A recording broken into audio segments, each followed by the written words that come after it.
Portuguese type of research done at polytechnics is practice-based. So, let's begin. Those are the tutorial aims.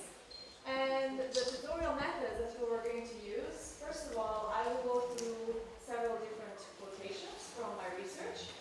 Only 4, don't worry, so it will be very brief. And I will show you how the respondents that I have interviewed in several institutions in the Netherlands and Germany basically responded to how they do research, what is research, how are students involved. And then I will go to concrete projects, show some pictures of projects, and we will discuss them together. So the second part is the general discussion. I want you to participate. You can also speak to me in Portuguese, if you wish, because eu falo português. Yes. Então podem falar comigo também em português, mas por causa dos meus amigos da Holanda, meus colegas da Holanda, eu preferia se nós podemos falar em inglês, okay? Okay, so let's just begin. This is the first quotation. It's rather long, as you can see, but it's from a teacher researcher from Amsterdam University of Applied Sciences. And she told me the following. We got a problem from a nursing home in Amsterdam South that elderly people fall a lot and break their hips. How can we monitor them without actually usurping their privacy? We made a system to detect movements of people. So research is a problem from the outside, not something we find interesting, and we solve it by using the technology that is already out there. So it's not fundamental, but it is still something new. So I have highlighted some words, but can you please just tell me what are the keywords from this quotation about research that you could identify? Problem. Okay. Yes, it's problem solving. Where does it come from? And the outside organization is which one? Yes. Amsterdam Zuid is a part of Amsterdam, so it's a neighborhood. And as you can see, they receive these problems. So the teacher researcher receives the problems that is then given to its students. Now, I want to emphasize this because in this particular case, the teacher did not formulate a problem on its own. The teacher was the one participating or was given the problem by the research group. So in the Netherlands, we have research groups at universities of applied sciences at each department, and the head of the research group is called a lector. This person is particularly hired by the institution or by the faculty to promote research for this particular department or faculty. They don't have teaching positions, so they are only functioning as head of research, and we have 2 lectors with us today which are going to talk more about this. Okay? So this is something different than what exists in Portugal, and the lector together with the institution, the faculties and the institution, University of Applied Sciences, the municipality stakeholders and other stakeholders formulates lines of research. These lines of research, for instance, logistics, sustainability, energy, urban technology, and then these lines of research go through the research groups where they're taken apart and different research problems emerge, and teacher researchers pick up on these problems and give it to their students to solve. Now, the teacher researcher position is different than in Portugal. We don't have that here. So, in the Netherlands, and particularly in Amsterdam University of Applied Sciences, most teachers come from the professional field. They have extensive experience in the field. In Germany, it is a requirement that you work for 3 years in the field before you start actually as a teacher at the University of Applied Sciences. And this is the highest level in the career of a teacher. This is teacher researcher. Only these people, these teachers, participate in research groups. So not everyone does research at universities of applied sciences in the Netherlands in terms of teaching stuff. Okay. The second quotation. It's from Germany, from Fachhochschule Münster. Fachhochschule Münster is situated in a very environmentally rich neighborhood or zone of Germany in North Rhine-Westphalia, and it has a very good regional collaboration with companies. So they say the companies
Our research is also defined with the consultation with industry. They give us problems which are both time and financially constraining, so they're short-term. Okay, so very clearly, I already underlined it. What would you say are the characteristics of this quotation about research? Short-term revenue. Yes? Relationship. Exactly. So those are the two things I want to highlight. You notice that there's a traditional connection with industry. So in the Netherlands, when the universities of applied sciences were created, they were created for two reasons. And the first and main reason was because of the increased need of the industry for specialized workforce. And the second one was to qualify as many people as we can in tertiary education. And this link with the industry that universities of applied sciences have with the professional field actually is very close. They work with them on management boards, on the curricula is also created with the collaboration of the industry. In accreditation, the first requirement of the accreditation is that you need to prove that your course and that your curricula actually suits the needs as well of the profession. So there's this collaboration. The second thing is that it's short-term, as you have mentioned. This is Germany, and the quotation from the Fachhochschule Münster again.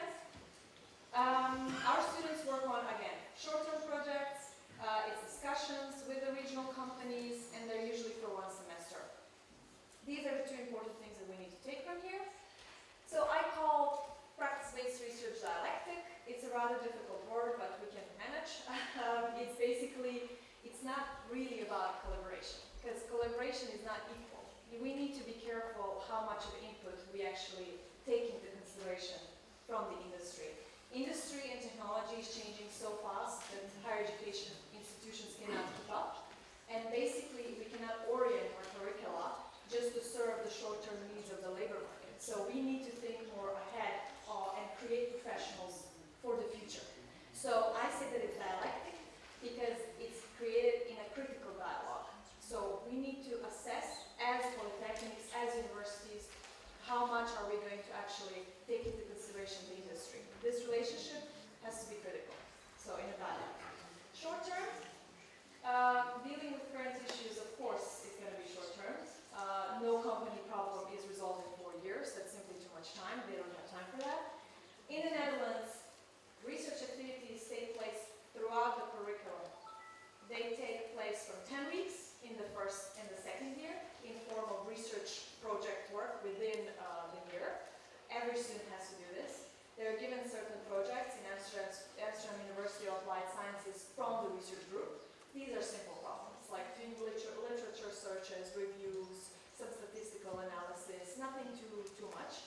In the third year of undergraduate bachelor studies in the Netherlands, students do minors. Minors are specializations. Students from different departments, from the same faculty, come together and they work on a research project given by the research group that exists at the faculty level or at the department level. And in Germany, you can see that usually these type of projects last for 1 semester and they're course-bound. Minors last for 6 months. I'm sorry if I skipped that. So minors are 6 months and it's the last 6 months of your third year. Okay. What do you think about these two topics in the Portuguese context? Is research in Portugal structured in a critically dialogical way, like in the Netherlands? And is this collaboration traditional? No? Someone said no? I want to hear about it. Okay, why not? I don't know if you are not mixing a bit what is happening at universities and what is happening at polytechnics. Because I have the feeling that universities work in a different way from polytechnics. And in reality, my experience in an agricultural polytechnic is that that is done very much like that. If I think of my university of origin, I guess it's not so much like that. Okay. And I think the two things can't be mixed. Yeah, universities of applied sciences are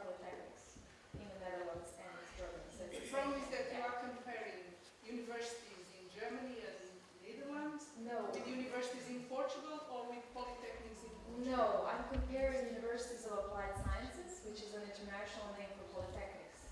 Because Netherlands and Germany have a binary system of higher education. I'm not talking at all about universities. Research universities, no. This is just about polytechnic education. And how is it done in the Netherlands and Germany. If you relate them with our polytechnic, my experience in my polytechnic is that we tried for many years to work in this way on the research.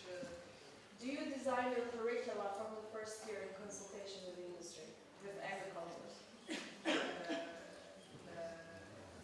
That is an effort, a very individualistic effort, that in each syllabus people can do what they want. Okay, but does it happen often or not? In my school, I can tell you that, and I'm talking about the agricultural college of the Polytechnic of Sweden. Okay. We had an experience teaching by based on experience for 20 years. Okay, but that's very good that you actually emphasize that it does happen. These are the things that we should encourage in the Portuguese sector because of polytechnics. Because it doesn't happen at all polytechnics, but it's something that can help you profile your institutions and give you strength as opposed to university education. This is very good. And I want these kind of cases to be profiled, to come out, so that we can talk about them. So I appreciate the comment that you actually are doing. Okay, so these are the two other things that we should focus on when we talk about practice-based research as well. That is dialectic, and dialogue, and short-term. Okay, now this is a very nice picture, something more interesting. It's an innovation lab. It is a meeting of students from minors, so these specializations, as I said. It is at the Amsterdam University of Applied Sciences, Faculty of Technology. And here students are presenting their results of their research projects. In the front part, you see a cheese maker. So there were 3 students from different departments who came together, worked with a researcher from the research group, as well as their teacher from one of the courses in the minor. And they were given a problem from one of the local companies. As you know, Netherlands and the Dutch love to eat cheese. So basically the question was, how can we create, or can we create a device that can make the cheese in 2 hours, and that can it be for home production? So they created this device. The students had to do extensive research on what exists about these type of tools and products for making cheeses. They needed to apply extensive knowledge on the cheese itself, so how is cheese created. They also needed to present with a certain design prototype. This had to be evaluated by their teachers and as well as by the stakeholder that actually gave the project. And they also launched it on the website to see how many people would be interested in buying it. And they actually, I tried the cheese from this thing. It's not great. They manage, they do produce some cheese, some sort of it, in 2 hours. Another interesting project is this innovation lab. So I don't know if you know, but Amsterdam is really famous for artisan chocolate. And there was a startup actually in Amsterdam producing very fine and refined chocolates and cakes. And they told researchers from a research group in this faculty that they had a problem with separating cocoa beans from rocks and debris and branches, because they gave them they get the seeds in specific bags, and these bags are filled with other material. So they had a problem of how to do this.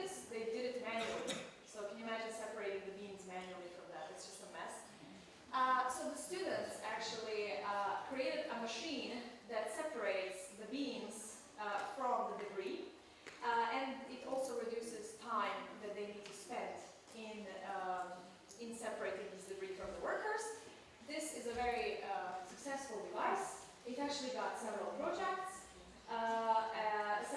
several awards, and it's actually used by the startup currently in the company. Okay, that's how they do projects at Amsterdam University of Applied Sciences. This is in Münster, Polytechnic in Münster, Fachhochschule. This is a professor or a teacher in product design. He is teaching his students or giving them a sensitizing session. Basically, it's a theoretical session about how to make products for apples.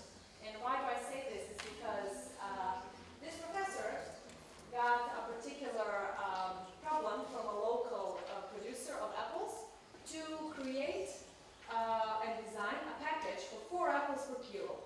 He had 20 students in class. He divided them into 4 groups. And these students had to work together to all try to come up with a solution for this particular problem of how to put 4 apples in one small package. Okay, these students worked together, as you can see. They came up with a design themselves. They also marketed it again online. They also had to do extensive research on apples, what has been done before. So it's more like a literature review of what type of designs have been used before. And these are the products. So from 3 different groups, we have 3 different packages. As it happens, the producers liked all 3, so they're using all 3 packages in their stores right now. Okay, we should talk about the role and output of teachers, students, lecturers, and stakeholders in these projects. As you can see, students are actively involved. They are the ones that basically guide the whole research project themselves. Sometimes they work directly with the stakeholder. Most of the time, this process of working on a problem from the stakeholder is mediated by the teacher or by the teacher researcher, like in the Netherlands, or by the researcher from the research group, like in the Netherlands. The output is that they gain real-life experience, so it's short-term, they're pressed with time, they need to organize themselves, there's a stakeholder waiting for the output, so they have this pressure that they need to perform, which is really good, because then it reflects the real professional setting that they will be working in. It also gives them a sense of feeling whether they really want to do this. So, do I really want to be a product designer? Is this something that I really like? Because they can really do it and apply the knowledge in practice. The teacher researchers, as I said, they are like project leaders. The lectors usually define the problems in the Netherlands or structure the lines of research, and the stakeholders are participating just like students in these projects and expect some concrete outputs. These are the third things that we need to emphasize. The student is a participant. They are from different departments, like in minors, or they're on different levels, such as in Germany. And they work in teams on project-oriented activities. This is course-bound, which means it happens during one semester in Germany, or it happens throughout the curricula, like in the Netherlands. So you can have research activities from the first year until the 4th, like in the Netherlands, or you can have research per course, per semester, spread throughout the 3 years, as is the bachelor degree in Germany. These are all options. There's another project that I want to talk about. This is a 3D body scan, and this 3D body scanner was used at the Amphi Institute. That is a fashion institute at the Faculty of Technology at Amsterdam University of Applied Sciences. Amphi Institute is like a department of arts and fashion, and their research group works very closely with online retailers, so online shopping. So they had a problem, and that was that there was a decline in the number of online shopping, as well as people were returning a lot of things back to the store. So the retailers asked the Amphi Institute, the research group here, okay, can you help us out? What's going on? We don't know. Could you do some research about this? So the researchers in this group said, okay, let's see what is it that can impact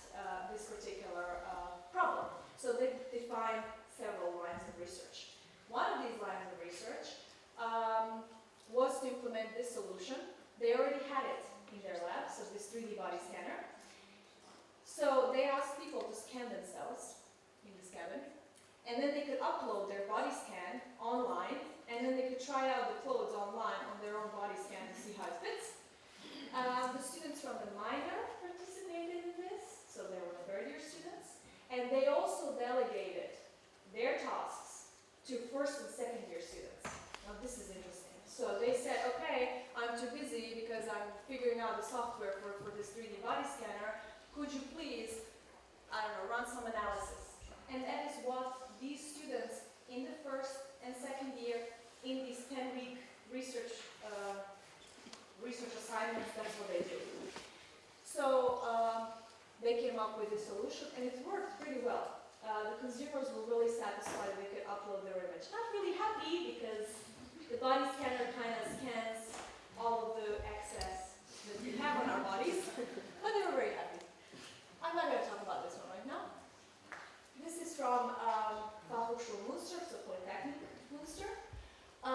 This is a project from the Faculty of Social Work. These two professors on the side developed an intensive therapy for children with acute spectrum autism disorder. Now, this particular intense therapy was created because the municipality, the pediatricians from a local hospital, as well as the parents complained that they don't know how to handle their autist children. The current methods that they have to treat this spectrum autism disorder are very costly and time-consuming.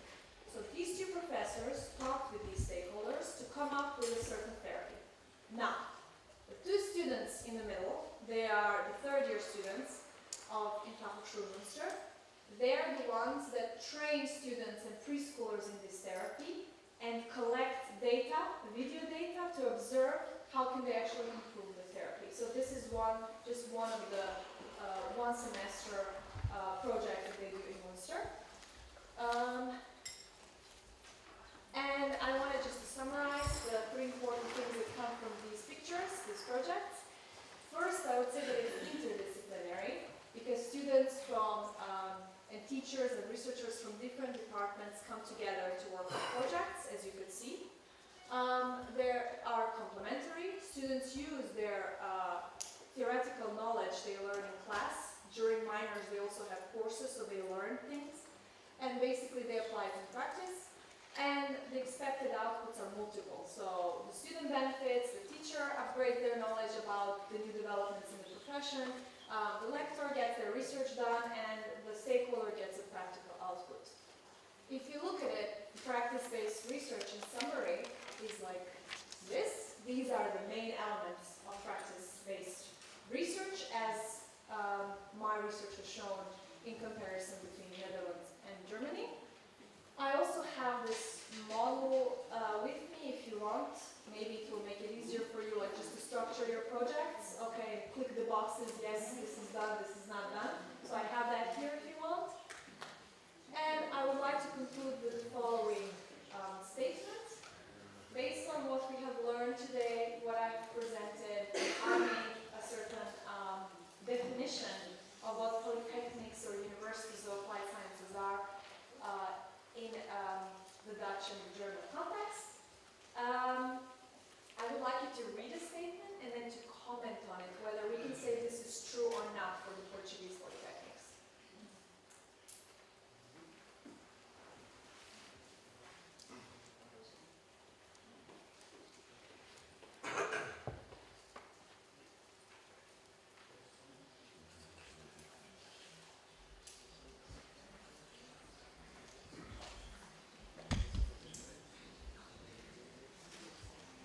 Okay, so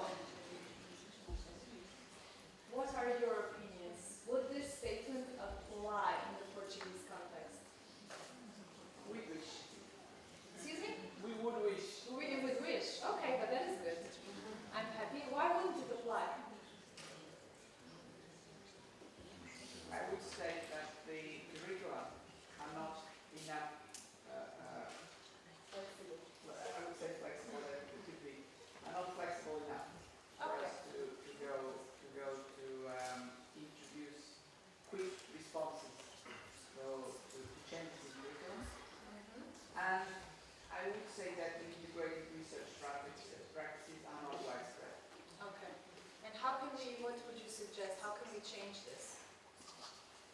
That's a million-dollar question. That's what we are here to learn about. Okay, yes.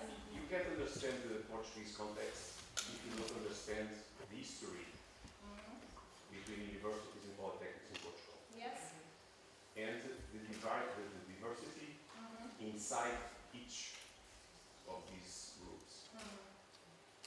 You have to understand the differences.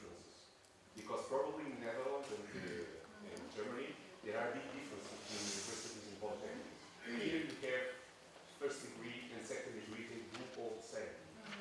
So there's this assimilation that is quite obvious in I'm not Portugal. saying that's good. That's history. That's what polytechnics is trying to do in the last 20 years. Okay, why They did just mimetize what universities do it, but worse. but why did you do that? Sorry? What were the reasons behind this?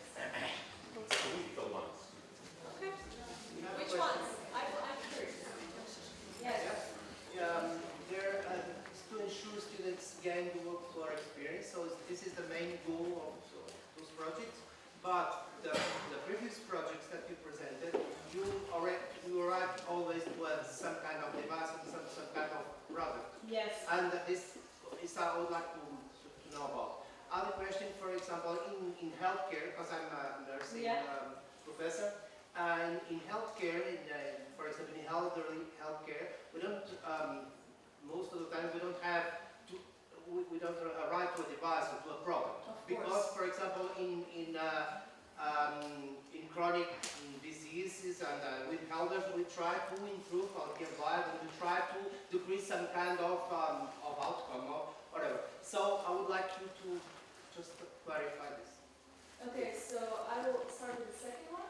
I think that, as I already emphasized, there are multiple outputs possible. I feel that what you do with elderly nursing, of course, you're not going to create a device by studying the behavior and quality of life, but you can, as I mentioned in the faculty of social work in Germany, there are possibilities that the output are therapies, are some mechanisms, some suggestions, like you will write, okay, this is what elderly should do to improve their lifestyle, or give some recommendations, some policy recommendations.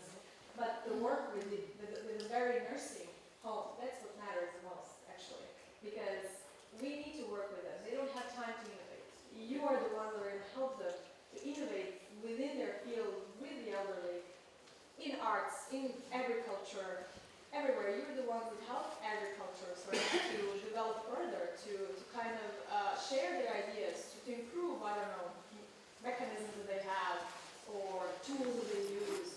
So that is what the basic idea behind this whole is. Now, how is this evaluated? That is what I'm curious about as well. Okay, so how are these outputs then evaluated for your careers and for what is the interest of teachers to participate in such projects, as well as what is the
This particular undertaking by the ministry, by Professor Vera, Professor Manuel Tor, is actually very substantial and significant for the sector. We're starting with something. In the Netherlands, they have financial instruments that support this type of research. These instruments were introduced at the very beginning when the task was given to the Universities of Applied Sciences to do research. It was around 2001, if I'm not mistaken. So this was one of the first policies. We will fund you.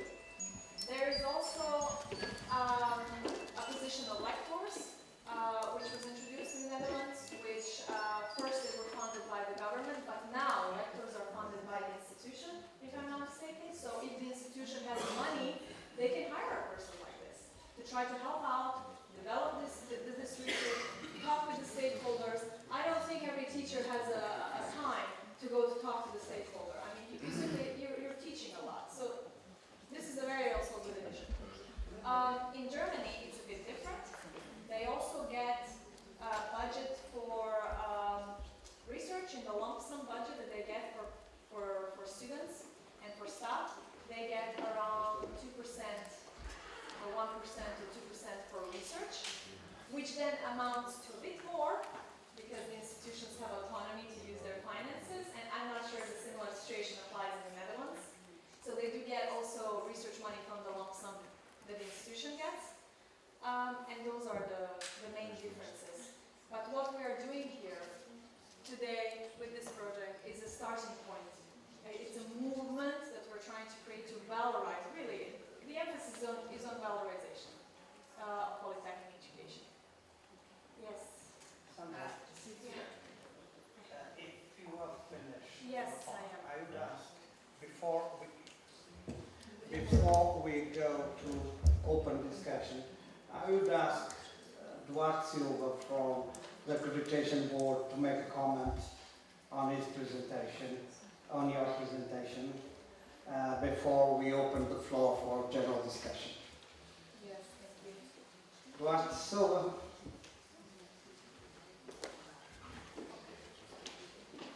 Okay.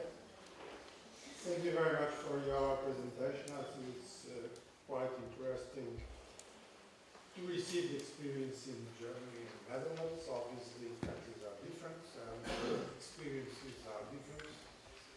I think that in many cases there are already experiences like those you showed in Portugal, but probably they are not generalized. And that's the intention, is to generalize that. Obviously, we are speaking about existing knowledge applied to real problems, and many institutions have some experience on that already, as you heard from the audience. I think that there are two basic differences that we should also speak about that. Organizational, because you mentioned the existence of a lecture. In Portugal, the teacher must be teacher, researcher, lecturer, manager, and everything else. And it's a significant difference that probably changes the whole situation. And the other great difference is in the composition of teaching staff. Because most of the teaching staff nowadays tend to be people that have done research, and their career is based in research. In this case, I have a basic question for you. What is the academic career for teachers in the Universities of Applied Science? Is based in research? Is based in this kind of projects? Are these kind of projects relevant for their grading? Probably in Portugal, these are not taken into consideration, only papers are taken into consideration. And I think that's the other basic difference between the Netherlands, where teachers must have professional experience. Yeah. That is not a requirement in Portugal, and that means a lot of issues. Obviously, we like to speak to industry. Many times we don't understand their language, and they don't understand our language, so you mentioned a dialogic problem. I think we also have to improve that mutual understanding. And there is another basic problem in Portuguese institutions, for me at least, probably the others doesn't.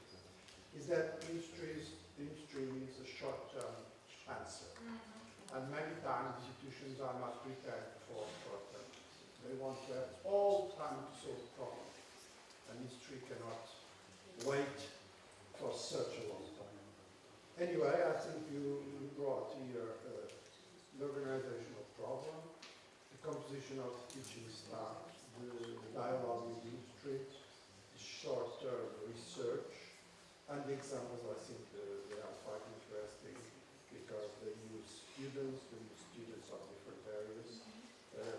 I think the interdisciplinary of projects are quite interesting. So these are my basic comments on your tutorial.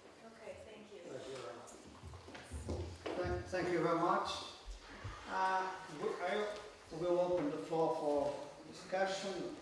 Really, we were already making some discussion, but please go on.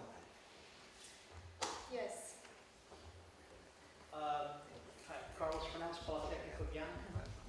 A few minutes ago, you touched a very sensitive point, which is the workload put out by the teaching staff. And here I heard from several speakers about some of the difficulties from the different scientific areas. For example, someone from nursing will probably work with 10 students in a group perhaps. Design, engineering, 12, 15. But if you go into other fields, for example, tourism, which you work, even in the practical lessons, you work with 30 to 35 students. Is it, given your experience in the Netherlands, is it feasible to do this sort of research with 35 students in the classroom? Yes, actually, I think that my colleagues, the lecturers, will actually talk more about this type of experience. What I can tell you is that in Germany, they work in such groups. So in Germany, they work with 30, 35 students, and they have either different problems that they give within a semester, within a course, these different problems to different groups of students, or they focus on one problem, like with the apple. So they focus on this one problem, and then the teacher divides the class in several groups, and they are responsible for their own learning. If they don't succeed in designing, creating a product, in satisfying a certain requirement that the professor gives in terms of application of knowledge, they don't pass as a team. So that is something that they do in Germany. In the Netherlands, I think it's a bit different, but I think that my colleagues will talk more about that because they really work within that, or maybe know more about it because they work within the University of Applied Sciences. So it is possible. But I just want to highlight one thing that Mr. Martin, am I right? That you have mentioned. You said that, okay, teachers don't have professional experience. You have mentioned, okay, but most of the teachers do not have the professional experience, which is understandable because most of the teachers that were hired at polytechnics in Portugal were hired straight out of the Finnish universities. The second thing that you have mentioned that I find interesting is the organizational structure. So in Portugal, when I have interviewed many individuals, they told me that the biggest concern they have is the fact that they have to publish to rise in their career. But I also know that institutions have flexibility to arrange the criteria for teacher evaluation in a more flexible manner. What happened in practice? Yes, that's the point. So I'm not sure why is this not happening as the first thing. So if there is this flexibility, why are the institutional leaders not taking advantage of this institutional flexibility? Is it really like in your institutions you really have to publish, or you're just evaluated based on that, or are you also evaluated on working with the companies as you said you do? Is this something that's valued? We can put anything, Okay. but what is recognized by the scientific community is the scientific component, publications mainly, and projects. That's it. That's the problem. But what do you mean about scientific community? So you need to explain to me, like, what is the aim and objective of a polytechnic institution here? To be a scientifically recognized institution, or? Scientific community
secondary education, go into a polytechnic for their bachelor, and then move for their master towards a research university. Where? To a research university. But where? Where? In the Netherlands, sorry. Okay. Sorry. That's important. So, yeah, of course. So, what I see is that there are a lot of different paths opening up. And the research universities are still struggling with it a little bit. So you have this primary line of bachelors from the research university going into the same master program, but